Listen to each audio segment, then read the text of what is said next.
పవన్ ని తిట్టడం ద్వారా ప్రచారం పొందాలను అది ఒప్పుకున్నాం. కానీ దయాకర్ మాట్లాడాడంటే రేవంత్ అప్రూవల్ లేకుండా మాట్లాడాడు. అంటే ఏంటి, రేవంత్ కూడా కానీ రేవంత్ అనే ధైర్యం చేయట్లా. రేవంత్ గారు నాకు చాలా గౌరవం, ఆయన ప్రేమిస్తాను నేను. ఇదే మొక్క జగన్ అధికారంలో ఉన్నప్పుడు అనలేదా, ముఖ్యమంత్రిగా ఉన్నప్పుడు? ప్రతిపక్షం అయితే అక్కడ మాట్లాడారు కదా.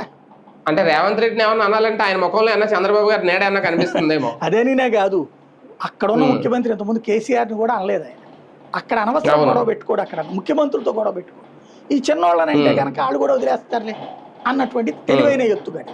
పనిలో పనిగా అక్కడ నేను అనుకోవడం, ఈయన మున్సిపాలిటీల్లో అక్కడ ఇక్కడ మనం 1-2 కౌన్సిలర్లు గెలుచుకున్నాము, సర్పంచుల్లో 1-2 ఏదో గెలుచుకున్నట్టున్నారు, అంటే వార్డు మెంబర్లుగా.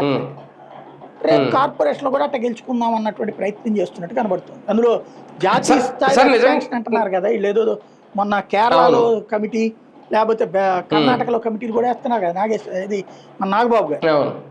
అది భవిష్యత్తులో ఏమన్నా అమెరికాలో కూడా ఎన్నికల్లో ఎవరైనా పోటీ చేస్తారని తెలియదు మనోడు. సార్ నిజంగా తెలంగాణలో సీరియస్ పాలిటిక్సే చెయ్యాలి అని అనుకుంటే పవన్ కళ్యాణ్ గారు అది ఒక ఆల్టర్నేటివ్ పార్టీగా అక్కడ తెలంగాణ ప్రజలకు కనబడాలనుకుంటున్నారా, లేదంటే అక్కడ తానేంటో చూపించుకొని ఆంధ్రప్రదేశ్ రాజకీయాల్లో ఎదగాలనుకుంటున్నారా? అక్కడ ఉన్న ఆంధ్ర సెటిలర్స్ అందరికి తన నాయకుడు అవుదాం అనుకుంటున్నారు. అది సాధ్యం కాదు అన్నది గ్రహించారు.